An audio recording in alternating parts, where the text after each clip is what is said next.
Bienvenue à vous dans l'entretien du jour. Pour démarrer ce numéro, je vais emprunter une phrase de Churchill citée dans l'ouvrage dont je reçois l'auteur aujourd'hui. Je cite « De tous les talents accordés aux hommes, aucun n'est aussi précieux que le don d'éloquence. Celui qui en jouit exerce un pouvoir plus durable que celui d'un grand roi. » Le livre au cœur de notre entretien de ce jour est titré « Votre parole vaut de l'or » de Amélie Blancard. Bonjour Amélie Blancard. Bonjour Émeric. Vous êtes l'auteur de ce livre que j'ai lu et qui m'a paru quand même fascinant. Le titre « Votre parole vaut de l'or ». Quand on lit l'ouvrage, il est clair que pour vous, la parole est un pouvoir. D'ailleurs, vous écrivez « Loin de s'envoler, un mot comme un discours entendu ou prononcé peut nous transporter, nous transformer, nous porter, nous instruire, nous élever de la gradation déjà qui accroche le lecteur. » J'espère. Si c'est le cas, tant mieux. Oui, la parole est un pouvoir. Pourquoi ? Parce que d'abord, c'est ce qui fait de nous des êtres humains. C'est ce qui nous permet d'évoquer nos idées, de dire qui l'on est, de traduire la subtilité de notre pensée. C'est ce qui se passe quand vous m'interviewez et quand on discute de matière intellectuelle ou de tout autre sujet, qu'il soit politique, économique, artistique. Donc, en ce sens, c'est bien un pouvoir, le pouvoir d'exprimer une pensée. Et c'est aussi le pouvoir de créer du lien. Je ne connais rien de mieux que la parole pour créer du lien, puisque la parole permet le dialogue. C'est ce qui permet le dialogue entre des êtres différents, c'est ce qui permet aux gens d'échanger, de ne pas être d'accord tout en pouvant converser. Et puis, la parole, c'est ce qui permet de perpétuer les traditions. On le voit en Afrique, la tradition orale est très forte pour raconter des histoires. On a les griots. Exactement. Et d'ailleurs, il y a ce don extraordinaire de passeur. Le don de conteur, c'est ce qui fascine. Et c'est vrai en Afrique, mais c'est vrai aussi dans tout autre pays. Donc, la parole, en ce sens, est un trésor. Et c'est pour ça d'ailleurs que l'enfant, vous savez, étymologiquement, c'est celui qui ne parle pas en grec. Infari, celui qui ne parle pas. Donc, être adulte, montrer son identité, partager une pensée, partager des idées, partager des rêves, c'est aussi le passage de l'enfant à l'âge adulte. Donc, ça veut dire beaucoup. Et en ce sens, c'est un pouvoir à bien des égards. Quand on lit l'ouvrage, on voit que vous voulez transmettre les techniques pour développer l'oratoire, pour être un bon rhétoricien ou quelqu'un d'éloquent. Mais le pas entre l'éloquence et la manipulation peut être très vite franchi. Comment ne pas tomber dans ce travers quand on lit votre ouvrage ou quand on veut apprendre à devenir quelqu'un qui maîtrise l'oratoire ? Vous avez raison. Platon déjà pointait ce risque quand il disait que le risque, c'était d'utiliser la parole à mauvais escient. Il y a une manipulation positive et une manipulation négative.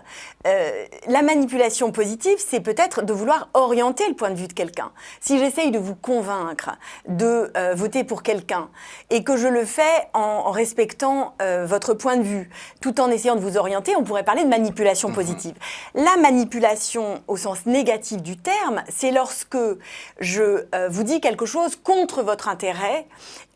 Et là, alors, effectivement, la parole peut être extrêmement dangereuse. Donc oui, l'éloquence mise dans de mauvaises mains à des fins retorses, c'est dangereux. C'est bien pour ça, d'ailleurs, qu'il faut partager ces techniques.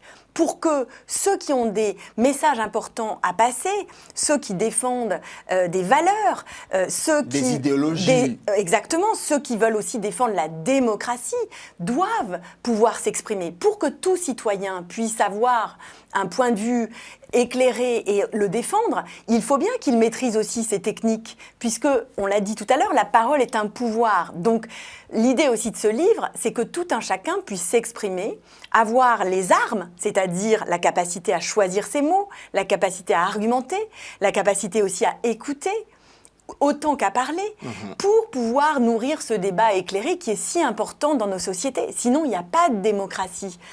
Un auteur français disait, je veux parler de La Fontaine, oui. Tout flatteur vit aux dépens de celui qu'il flatte.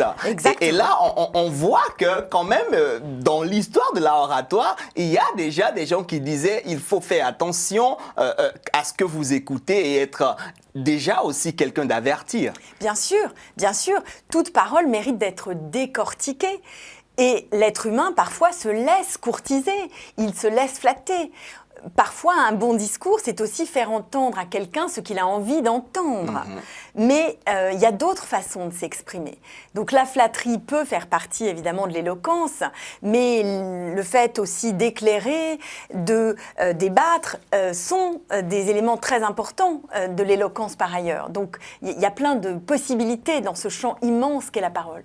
Je vais lire un extrait de votre ouvrage. Je suis à la page 35 et je cite « Préparez-vous, même lorsque vous pensez que cela n'en vaut pas la peine. C'est lorsqu'on baisse la garde que l'on trébuche. Et l'expérience prouve que les meilleurs sont toujours ceux qui s'entraînent le plus. » Fin de citation. Pour beaucoup, le bon orateur, c'est celui qui sait improviser. Mais là, on voit que vous n'êtes pas forcément d'accord. Alors, je répondrai par une phrase de Pasteur, le grand scientifique, qui disait « L'improvisation vient aux esprits très préparés ». Ça veut dire quoi? Ça veut dire qu'on peut se permettre d'improviser quand on est très préparé. Je crois que ceux qui prétendent qu'on est excellent orateur sans avoir préparé sont des gens qui, au fond, ne nous disent pas la vérité. D'ailleurs, c'est une coquetterie très française de faire croire qu'il suffit d'arriver sur scène et tout à coup, la parole, telle une parole magique, serait extrêmement structurée, extrêmement argumentée, extrêmement claire. Non, ce sont des heures et des heures de travail. Et je ne crois pas qu'il y ait d'un côté, dans une sorte de vision janséniste du monde, d'un côté ceux qui sont doués et de l'autre ceux qui ne seraient pas doués. Ça veut dire quoi? Ça veut dire que, effectivement, si on est doué, c'est formidable, mais ça n'empêche pas de travailler et d'être vigilant. Et si l'on n'est pas doué, évidemment, c'est plus handicapant, mais l'expérience prouve que même ceux qui ne sont pas doués au départ peuvent énormément progresser, et je vois ça tous les jours dans mon métier, dès lors qu'ils travaillent. Conclusion, moralité, dirait La Fontaine, que vous aimez bien, cher Émeric. Eh bien, moralité, même quand on est doué, il faut être vigilant parce que l'objectif, c'est d'être clair, l'objectif, c'est d'être en capacité de dialogue et d'être... de se faire comprendre. Exactement, et donc ça se travaille. Il y a un travail dans les coulisses, toujours. In fine, on est orateur ou on le devient? On devient orateur. On ne naît pas orateur, on le devient. On peut naître avec une facilité, de même que parmi les enfants à l'école, il y en a qui sont très doués en mathématiques dès le CP et d'autres pour qui c'est beaucoup plus laborieux. Mais ce n'est pas pour ça qu'ils ne vont pas progresser. Donc on ne naît pas orateur, on le devient. Et je dirais que le brelandas, le cas le plus extraordinaire, c'est généralement ceux qui ont une facilité de départ, qui aiment prendre la parole et qui travaillent. Et je n'oublie pas cette troisième carte. Et ceux-là, évidemment, sont susceptibles de devenir des très grands orateurs.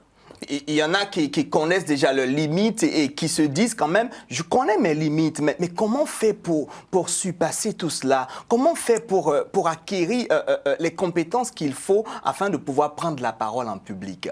Parce qu'aujourd'hui, c'est nécessaire. Oui. Alors déjà, vous pouvez lire mon livre, parce qu'il y a 25 règles.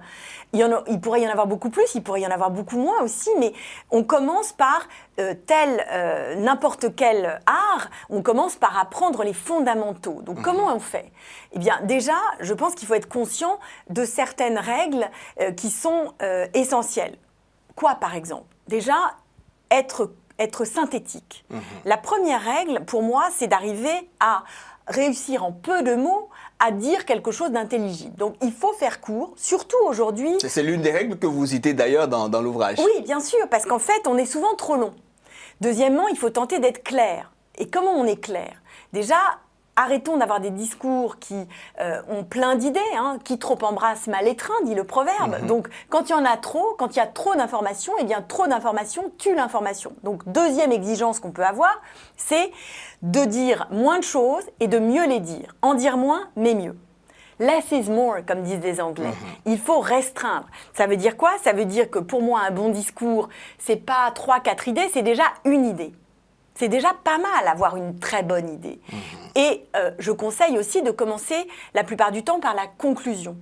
Pourquoi? Parce que le maximum d'attention des auditeurs, c'est le début d'une émission, le début d'un discours. Ce qu'on appelle dans notre jargon à nous, les journalistes, l'accroche. Exactement, l'accroche c'est clé. Donc il faut soigner son entrée et puis il faut soigner sa sortie aussi, parce qu'il y a des gens qui n'arrivent pas à finir. Donc il faut réussir à soigner son entrée et à soigner sa sortie. Et puis troisième règle fondamentale, à mon avis, parmi les nombreuses règles possibles, c'est de comprendre que ce n'est pas seulement une matière intellectuelle. Il ne suffit pas de connaître son sujet pour savoir en parler. Il faut être, comme vous, cher Émeric, souriant, posé, avec une belle articulation, capable de regarder votre auditoire, capable aussi de manier à la fois le verbe et les silences. C'est ça un bon orateur. Et les gestes aussi. Exactement. Donc c'est une affaire d'esprit et puis c'est aussi une histoire de corps. On parle autant avec sa tête qu'avec sa voix et avec sa gestuelle. La position de ses jambes, la position de ses mains, le maintien. D'ailleurs, vous êtes parfaitement assis. Merci beaucoup. Tout ça, cette posture-là joue énormément. Si on prend le cas d'Obama, par exemple, qui pour moi est un modèle du genre, Obama a une allure incroyable, pas seulement parce que c'est un homme élégant, mais parce qu'il se tient très très bien, il parle posément, il a ce sourire qui est extrêmement convaincant lui-même, son discours est mesuré, donc tous ces ingrédients mis bout à bout font que c'est un grand orateur. Vous parlez d'une règle qui m'a aussi bien marqué, qui m'a très bien marqué. Il s'agit de ne pas parler comme on écrit. Oui. Expliquez-nous. Oui, il ne faut pas confondre l'oral et l'écrit. Parfois, les gens lisent leurs textes. On le voit aussi chez les politiques. Parfois, ils lisent leur prompteur et en fait, ils sont trop esclaves d'un texte. Ça, c'est la première distinction qu'il faut faire, c'est qu'on ne peut pas se contenter de lire. On doit, les Anglais diraient performance, on doit jouer, on doit délivrer son texte. Donc cette parole, elle doit être vivante, elle ne peut pas être simplement écrite. Par ailleurs, la grande différence entre l'écrit et l'oral, c'est que à l'oral, je ne convainc pas seulement avec des mots, contrairement à l'écrit, je convainc avec le corps. Donc si je néglige cette dimension, si je néglige cette écriture, on pourrait dire, enfin là pardon, la notion est peut-être un peu complexe, si je néglige cet outil qu'est le corps et la voix, eh bien je ne serai pas un bon orateur.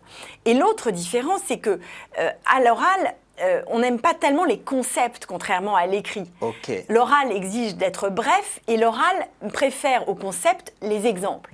L'oral aime les images, l'oral aime la clarté, l'efficacité. Donc la logique n'est pas la même, le phrasé n'est pas toujours le même. Les phrases courtes à l'oral sont beaucoup plus bienvenues que les longues phrases avec des subordonnés, ce qu'on appelle les périodes. Donc on ne peut pas être trop littéraire à l'oral si on veut être efficace.